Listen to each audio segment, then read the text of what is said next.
All right, we are on lesson 1.2 where we're adding integers now that have different signs. And again, I'll just preface this lesson with, for me, the easiest way is to think of money, where my positives are money that I have in my pocket, my negatives are money that I need to pay or money that I owe somebody. So if I were to look at this example, I have $3 because this is positive. I have $3 in my pocket, but I need to pay or I owe $2 to somebody else. So I would ask myself, all right, if I have $3 and I need to pay $2, how much money am I going to have left, or am I going to have money left? And yeah, sure, I'll still have money left. I'll have $1. So my answer would be a positive 1. By the way, with positives, we probably talked about this last year.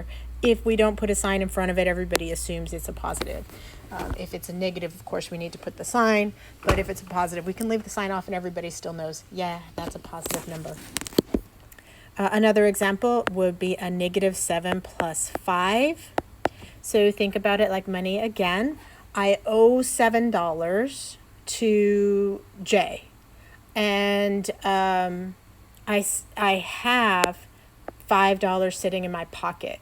So I would ask myself, if I owe her $7 and I have $5 in my pocket, am I going to be able to pay her back? And your answer probably is like, no, you're still going to owe her money, Miss Sanchez. All right, so if I'm still going to owe her money, I know my answer is going to be a negative answer. How much am I going to owe her? Well, I owe her 7. I'm able to pay her 5. So now I only owe her $2.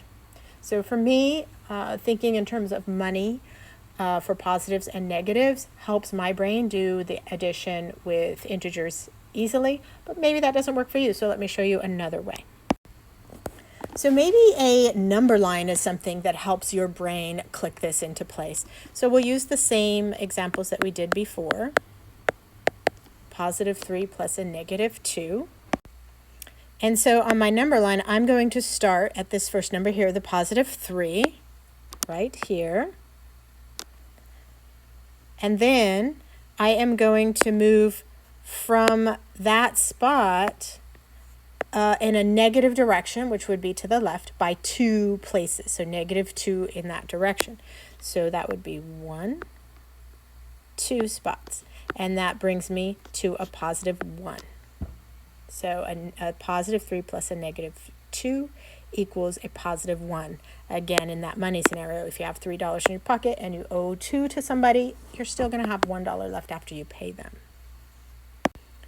All right, let's look at that again with the -7 plus 5 example. So -7 is my first number. That's where I'm going to start.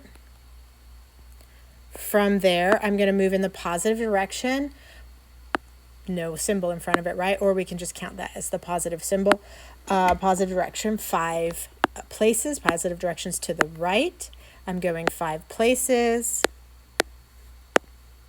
1, 2, 3, 4, 5.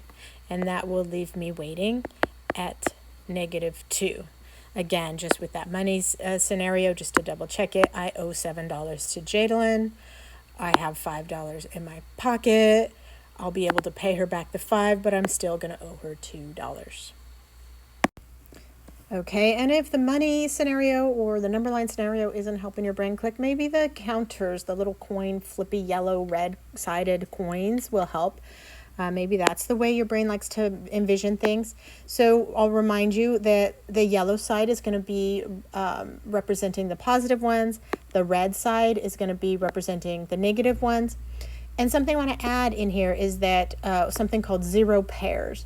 Really what that means is that if you have a positive one put together with a negative one, they basically cancel each other out, right? Because we're looking at a positive one plus a negative one. I have $1.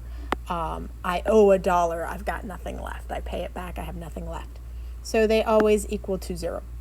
So if you have 2 of these that show up together, we call them 0 pairs, and they'll cancel each other out and be 0. So let me show you what this looks like.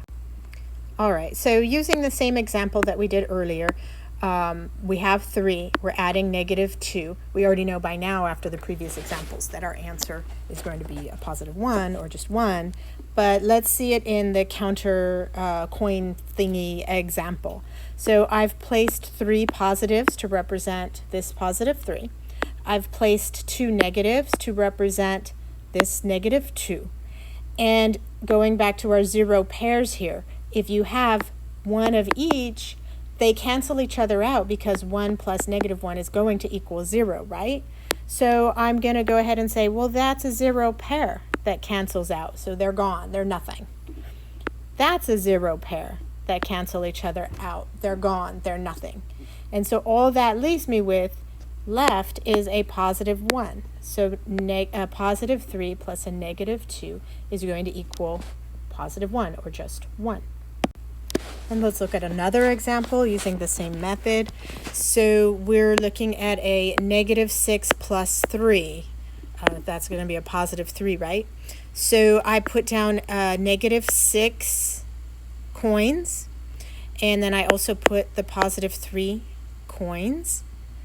And now I'm going to go ahead and cancel out my 0 pairs. So here's a 0 pair, gone, 0 pair, gone, and a 0 pair, gone. And that leaves me with 1, 2, 3 negative coins left. So a negative 6 plus 3 is going to be negative 3. And again, if we use our money example, if I owe $6 to Hayden and I only have $3 in my pocket, Hayden still wants the rest of his money. He's going to still want $3 more. So negative 3 is what I'm at that point. I still owe him $3. So those are several ways that you can use to kind of mentally figure out the addition of integers. Remember, if they're the same sign, that was a little easier. You just add them together and you give the sign that they have. In this one, there's a little more to it. You'll find the method that works for you, and then pretty soon after you practice it a lot, you'll just know what those numbers are. It becomes easy. But with practice, it just takes practice. So feel free to contact me if you are needing additional help on this.